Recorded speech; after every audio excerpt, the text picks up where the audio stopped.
প্রায় ১৫ বছরের বেশি সময় ধরে আমি হজ ট্রেনিং এর সাথে যুক্ত। সেখান থেকে আমি আমার অভিজ্ঞতায় দেখেছি ৪০% হজযাত্রীর হজ হচ্ছে না। কোনটা ঠিক হজ? হজে যেতে চায়, টিকিট কত এটা জানতে চায়, কোন হোটেলে দিবেন এটা জানতে চায়, কোথায় রাখবেন এটা জানতে চায়, কি কি আমলের মাধ্যমে আমি আমার উমরা অথবা হজকে পূর্ণ করতে পারি এটা কেউ জানতে চায় না। সহজ গাইডলাইন একটা কি হইতে পারে? হজের বই যত বেশি পড়বে হজে তার সমস্যা তত বেশি বাড়বে।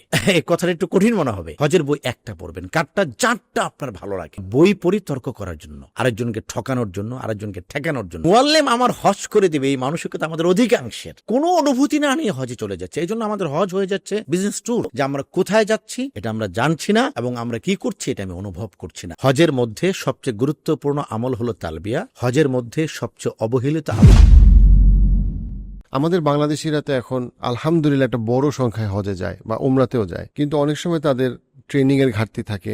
এবং আপনি একজন হজের প্রশিক্ষক হিসেবে দীর্ঘ সময় ধরে আপনি প্রশিক্ষণ দিচ্ছেন, আপনি কোন ঘাটতিগুলো আপনি দেখেন যে বাংলাদেশে হাজিদের জন্য একটা মারাত্মক বড় সমস্যা? জাযাকাল্লাহ খায়ের, ধন্যবাদ আপনাকে আজকের আয়োজনে আমাকে যুক্ত করার জন্য। এবং আপনি যে কথাটা বলেছেন সেটা হলো হজে ঘাটতি কোন জায়গাটা। আমি ঘাটতিটা বলার আগে পূর্ণতা কোন জায়গাটা সেটা আপনাকে একটু বলি, তাহলে ঘাটতিটা আমাদের বুঝতে একটু সহজ হবে। আমাদের প্রত্যেকটা মুমিন মানুষের অন্তরে জীবনে একবার আল্লাহর ঘর দেখার একটি তামান্না থাকে, আকাঙ্ক্ষা থাকে। এই স্বাদের সাথে সামর্থ্য হয়তো সব সময় থাকে না। একজন মুমিন তার জীবনের একটাই স্বপ্ন আল্লাহর ঘরটা একবার দেখা, তার জীবনে একটাই কল্পনা আল্লাহর ঘরে একবার পৌঁছা।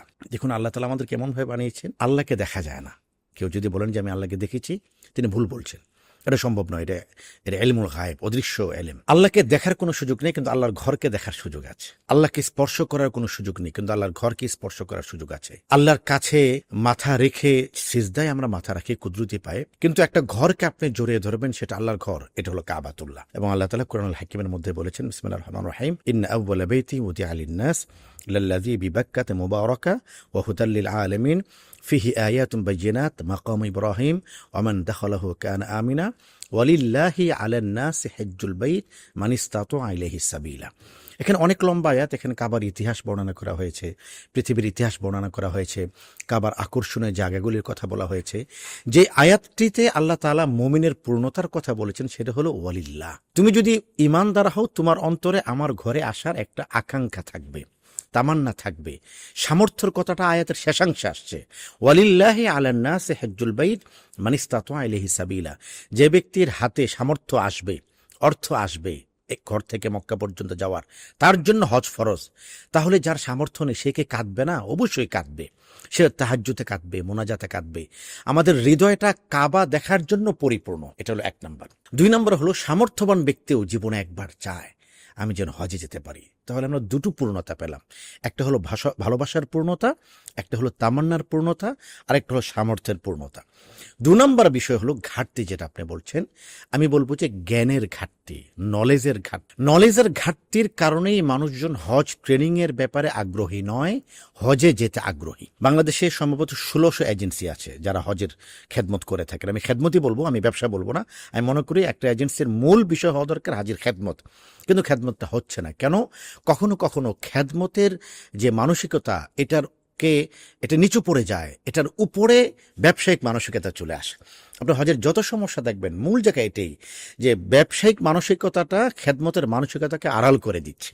তো এই জন্য যারাই হজের খেদমতের সাথে যুক্ত ১৬০০ এজেন্সি, প্রত্যেকটা এজেন্সির কাছে আপনি খবর নিয়ে দেখবেন, হাজি উমরা যেতে চায়, হজে যেতে চায়, টিকিট কত এটা জানতে চায়, কোন হোটেলে দিবেন এটা জানতে চায়, কোথায় রাখবেন এটা জানতে চায়, কিন্তু আচ্ছা কি কি আমলের মাধ্যমে আমি আমার উমরা অথবা হজকে পূর্ণ করতে পারি এটা কেউ জানতে চায় না।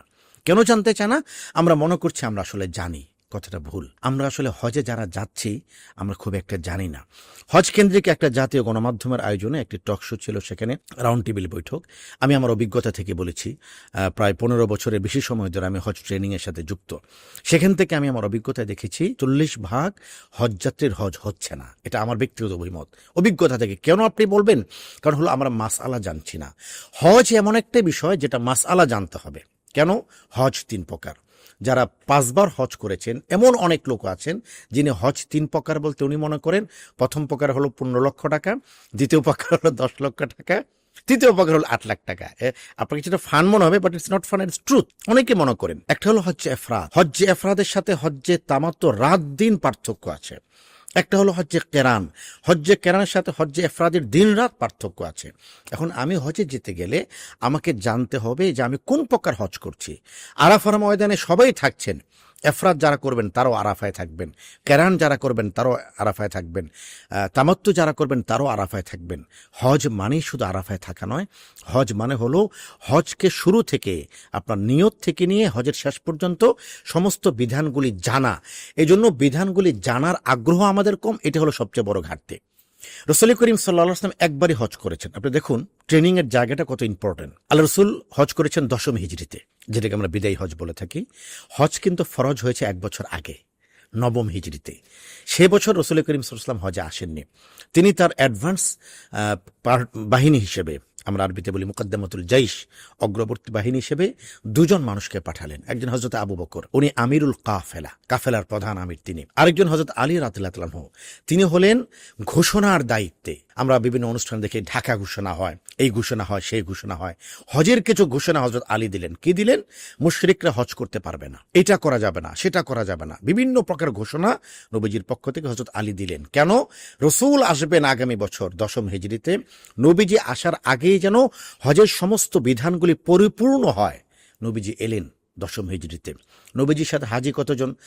আমি যতটুকু জানি, আলহামদুলিল্লাহ আপনি এবার হজে যাচ্ছেন। বাংলাদেশ থেকে প্রায় 85,000 আল্লাহর ঘরে মুসাফিররা হজে যাচ্ছে।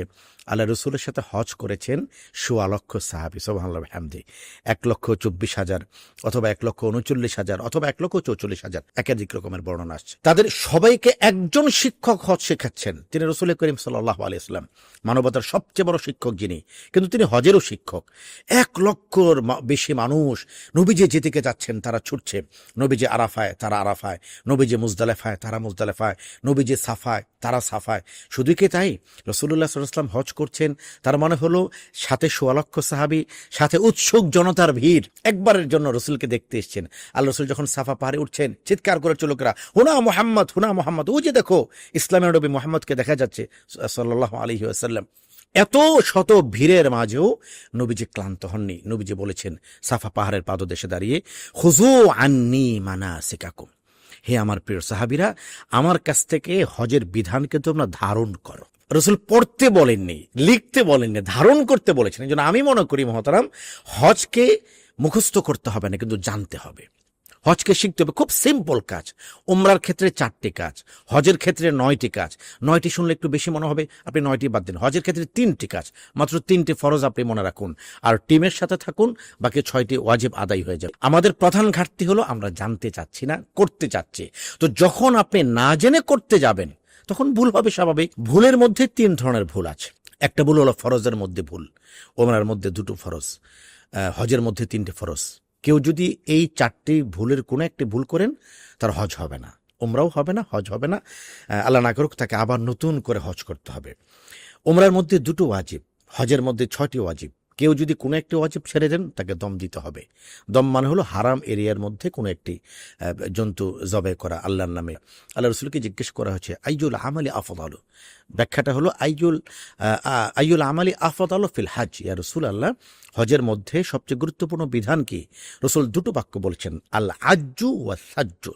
আজ্জু মানে হলো, কিতাবের মধ্যে আসছে, আত-তালবিয়াতু বিসাউতিন আলিন, উচ্চ স্বরে তালবিয়া পড়া। নবীজি বলেছেন যে হজের সফরে বান্দা যত জোরে তালবিয়া পড়বে, আল্লাহর কাছে সে হজ তত বেশি প্রিয়। সুবহানাল্লাহ বিহামদিহি। আরাফায় যাচ্ছি আমরা। আরাফায় রসুল করিম সাল্লাল্লাহু আলাইহি ওয়াসাল্লাম 6 ঘন্টারও বেশি সময় ধরে তিনি হাত তুলে আল্লাহর কাছে দোয়া করেছেন। আরাফার ময়দানে কোরআন আয়াত নাজিল হয়েছে, আল-ইয়াওমা আকমালতু লাকুম দীনাকুম ওয়া আতমামতু আলাইকুম নি'মাতি ওয়া রাদিতু লাকুমুল ইসলাম দীনা। আজকে আমরা মুআল্লিম নাম্বার খুঁজি। আমি 80 নাম্বার মুআল্লিম, একজন 70 নাম্বার মুআল্লিম। আপনি মুআল্লিম নাম্বার কেন খুঁজছেন? হতে পারে আপনি এমন একটি জায়গায় আছেন, যে জায়গা দিয়ে রসুল করিম সাল্লাল্লাহু আলাইহি ওয়াসাল্লাম এবং তার 1.25 লক্ষ সাহাবী, তারা হয়তো কদমের পদচিহ্ন রেখে অতিক্রম করেছেন।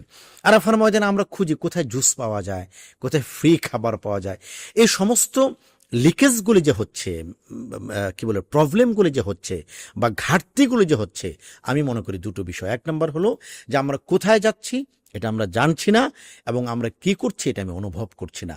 কেবল পোশাকই একটা হজ আমরা করে যাচ্ছি, জাস্ট এটা শরিয়ার ভিত্তিতে আইন কি বলে বিধানের দিক থেকে হজ হয়ে যাচ্ছে, হুকুমের দিক থেকে হজ হয়ে যাচ্ছে, কিন্তু হৃদয়ের দিক থেকে কিন্তু হজ হচ্ছে না। অথচ আল্লাহ তাআলা কোরআনে বলছেন ওয়াতাযাওয়াদু, তোমার হজের প্রস্তুতি গ্রহণ করো, ফাইন্না খায়রাজ যাদিত তাকওয়া, জেনে রেখো তাকওয়ার প্রস্তুতির হলো সবচেয়ে বড় প্রস্তুতি।